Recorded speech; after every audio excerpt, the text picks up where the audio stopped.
번째, 선입견을 가지지 않으려면 눈 속에 무엇이 끼어 있으면 무엇을 보더라도 잘못 본다. 귀 속에 이명이 있으면 무엇을 듣더라도 잘못 듣는다. 마음속에 선입견이 있으면 만사에 대처할 때 잘못 생각한다. 그러므로 마음이란 것은 깨끗이 비워두면 둘수록 좋다. 두 번째, 누구도 속일 수 없는 것. 도둑질을 하면 남을 속일 뿐이지만 양심을 거스르는 일로 남을 속이게 되면 비록 상대가 눈치채지 못했다 하더라도 자신은 도둑이 되는 것이다. 말만 그럴듯하고 행동이 일치되지 않으면 그 또한 도둑이 되는 셈이다. 세상을 속여서 물건이나 명성을 훔치는 잘못은 크다. 그러나 마음을 속여서 자기 자신을 속이는 잘못은 깊다. 세 번째, 아집을 버리는 방법.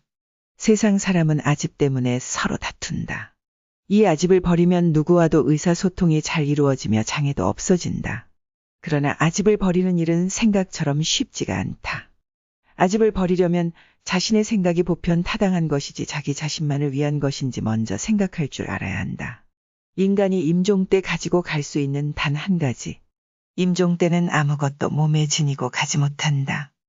오직 마음만을 가지고 갈 뿐인데 사람들은 그것을 소홀히 생각한다.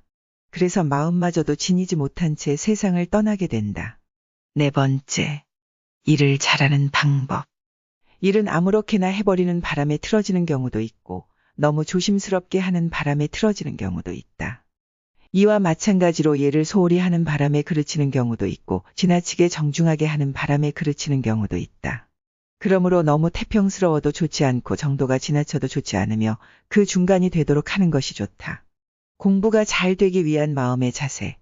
공부를 할 때는 단지 지식을 쌓는 것만이 아니라 마음으로부터 부끄러움이 없고 뜻에는 한 점 나쁜 생각이 깃들지 않게 해야 한다.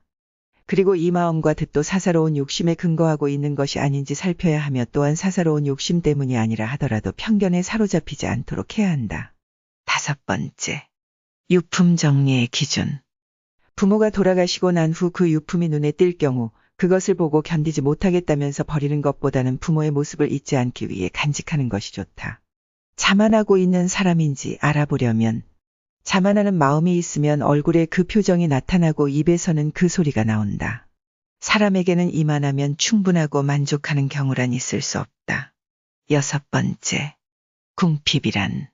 국민들이 의식주의 곤란을 겪는 것을 나라가 궁핍하다고 한다. 처자가 생활에 어려움을 겪는 것을 가정이 궁핍하다고 한다.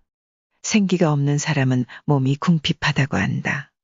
학문에 알맹이가 없으면 학식이 궁핍하다고 한다. 일곱 번째, 겉과 속이 다른 사람들과 어울리지 않는 법. 함께 대화를 할 때는 그럴듯한 의견을 말할 뿐이므로 그 속마음을 알 수 없다. 세상 사람들의 눈길이 닿기 쉬운 데에서 예의범절을 갖추고 실행에 힘써 그럴듯한 것 모습을 지닐 뿐이므로 사람들의 눈길이 닿지 않는 데서는 무엇을 하는지 알 수 없다.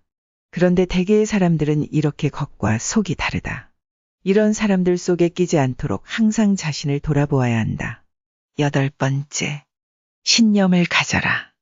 자신이 옳다는 것을 확인하고 있다가도 다른 사람들로부터 비난을 받았다고 해서 갑자기 의기소침해지는 것은 뜻이 굳지 않다는 증거이다. 그래서는 세상의 중요한 일을 맡을 수 없다. 아홉 번째, 사람들이 급하게 원하는 세 가지. 돈과 이익을 급하게 탐하고 명예와 지위를 급하게 탐하며 이익과 명예를 급하게 탐합니다. 이익, 명예, 지위는 모두 중요하지만 그것들을 추구하는 것이 너무 급하게 된다면 오히려 얻을 것보다 잃을 것이 더 많을 수 있다는 것을 말합니다. 열 번째, 일 처리할 때 가장 중요한 것은 바로 지속성이다. 어떤 일을 시작하면 끝까지 지속성을 가지고 완수해야 하며 알고 있는 사람보다 실천하는 사람보다 그것을 완수하는 사람이 더 중요하다는 의미입니다. 11번째, 국방의 자세. 평안할 때 위험을 잊지 말고 치안이 회복되어도 혼란을 잊지 말라. 현재의 안정이 끝이 아니며 언제든지 위험과 혼란이 찾아올 수 있다는 것을 말합니다. 11번째, 공평하지 않는 세상에 대처하는 태도. 착한 사람이 반드시 행복한 것은 아니며 나쁜 사람이 반드시 불행한 것은 아니다. 이것은 누구나 잘 알고 있는 사실이다. 올곧은 사람은 불행한 일을 당해도 나쁜 짓을 하지 않고 어려움이 닥쳐도 참고 견디면서 노력으로 해결한다.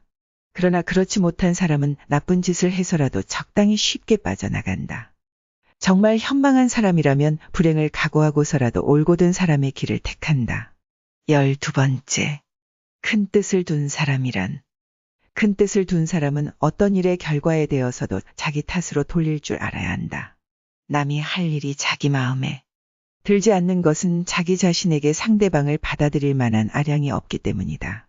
자기가 한 일이 타인의 마음에 들지 않는 것은 원래 자신에게 상대방을 납득시킬 만한 능력이 없기 때문이다. 13번째. 행복의 조건. 행복은 있는 그대로 만족할 때만 가능하다. 모든 사물은 충만하면 쇠퇴하지 않는 것이 없다. 충만한 것에는 사물에 따라 각각 일정한 분량이 있다. 술잔은 한 잔에 술을 넣으면 가득 차고 항아리는 여러 동이의 물을 넣으면 가득 찬다. 이처럼 그릇에 따라 용량이 다르지만 항아리만한 용량을 갖고서도 한 잔의 물로도 만족할 수 있다면 여유 있게 그 기쁨을 즐길 수가 있다. 14번째. 겸손해야 되는 이유. 세상에는 남에게 자랑할 만한 것이 하나도 없다. 그래서 누구나 겸손해야 한다. 재능이라는 것은 남에게 자랑하기에는 항상 부족하다. 덕행은 자신이 타고난 것인데다 성인의 경지에까지는 이르지 못한다. 그러니 모자란다고 할 수밖에는 없다. 모자라는 점은 오히려 부끄러워해야지 자랑할 수가 없기 때문이다. 15번째. 남에게 충고할 때 먼저 알아야 될 사항. 첫째, 그가 싫어하는 것을 단도직입적으로 지적해서는 안 된다. 둘째, 그의 결점만을 열거해서는 안 된다.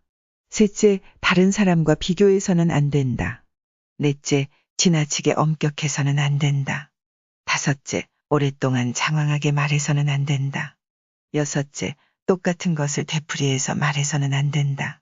결론적으로 상대방이 자기의 충고를 받아들이지 않는 것은 충고하는 방법이 잘못이 있기 때문이다. 16번째. 지혜와 인격의 조화란. 자기가 지혜로운 체하면 할수록 다른 사람은 더욱 어리석게 보인다. 자기가 뛰어난 체하면 할수록 다른 사람은 더욱 초라해 보인다. 왜냐하면 자기와 다른 사람과의 차이가 커지면 그만큼 상대방을 비판하는 것은 심해지기 때문이다. 인격이 갖춰진 사람은 지혜로우면서도 남의 어리석음을 동정하고 뛰어나면서도 남의 초라함에 관대해진다.